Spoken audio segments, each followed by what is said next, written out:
Hi, I'm Haley. This is my self-portrait. I chose to draw it this way because I'm always trying to put my best self forward in all situations. So I thought that I would try my very best drawing skills and try to put my best self forward, even in this. And so I asked my students if it looked like me, and they all said yes. So I'm hoping. But that's me. Um, my first statements for what people assume about me as a person. The first is that nothing ever bothers me. And I wrote that because I try to put off sort of an air that nothing ever bothers me because I like to um, be a kind of happy-go-lucky person, and I'm always trying to bring a happy energy to the spaces that I'm in. And so um, I try not to let things bother me. And I think that kind of comes off when people meet me and are around me. And the second that I wrote for what people assume about me is that my family and faith are very important to me. And I think people assume that about me because those are also things I'm very vocal about. And sometimes I feel like um, my reputation precedes me, but in a good way. Um, like I said, they like my family comes first in everything, and so does my faith. And they're a big part of who I am, and so it comes across in my personality.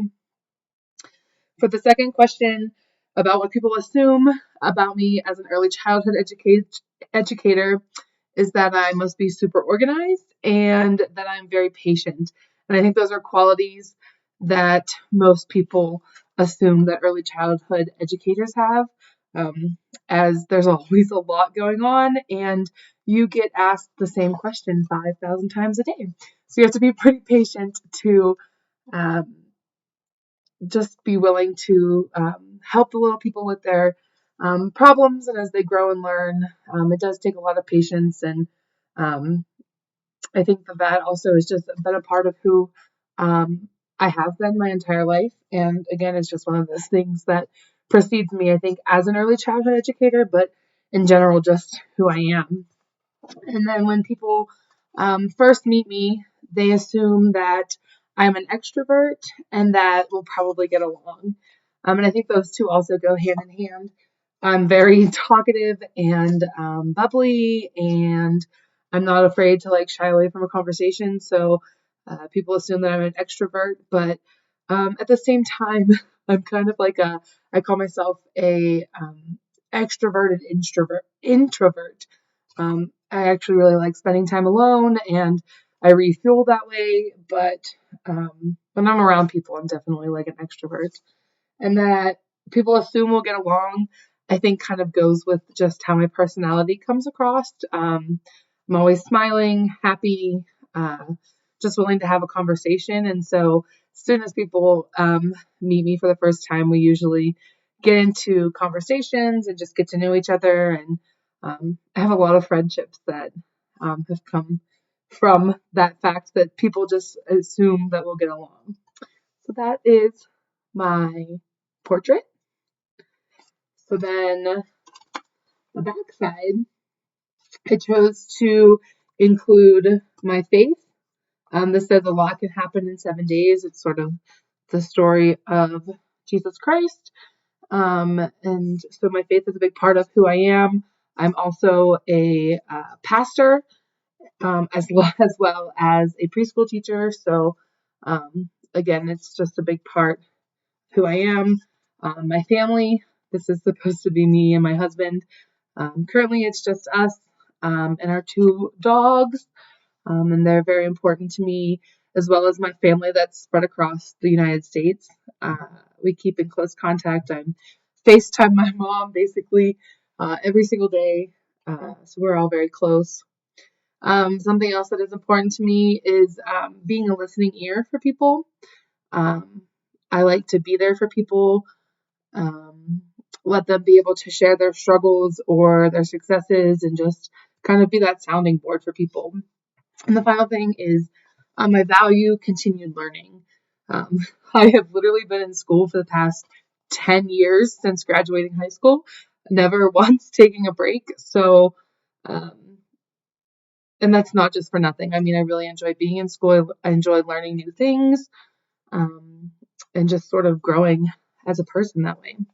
So the questions that I wrote about, what I want people to know about me is that I like being asked for help and I like being needed. I am an Enneagram 2. If anybody's ever taken an Enneagram quiz, that is the helper and it defines me to a T. So the way that I feel valued is being able to help others. And on another note, I'm actually pretty sensitive, even though I'm pretty outgoing and will try new things. And um, I just am not a fan of criticism. I can take it and I can understand, but I'm also just very sensitive. So I think that when people are dealing with me, that would be really nice to know is that when they want to come at me with criticism or just that sort of thing, like if they can come at it in a very kind way, would be very appreciated. What makes me an amazing teacher? Um, is really that my students are like my own kids. I treat them, I don't have my own kids, but I know that I treat these kids that are my students as I would my own children. And that really our classroom is a family. I want them to come in and, just feel like, excuse me, feel like they're at home. And it's so fun and funny being called mom several times a day. Um, and then the second part is that I'm always doing my best to learn new things to implement into the classroom.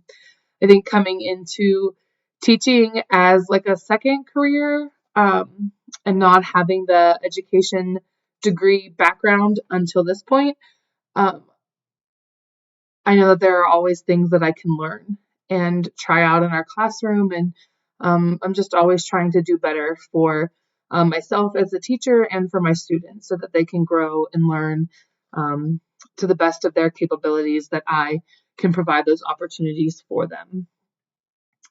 And then the final thing is what makes my heart hurt.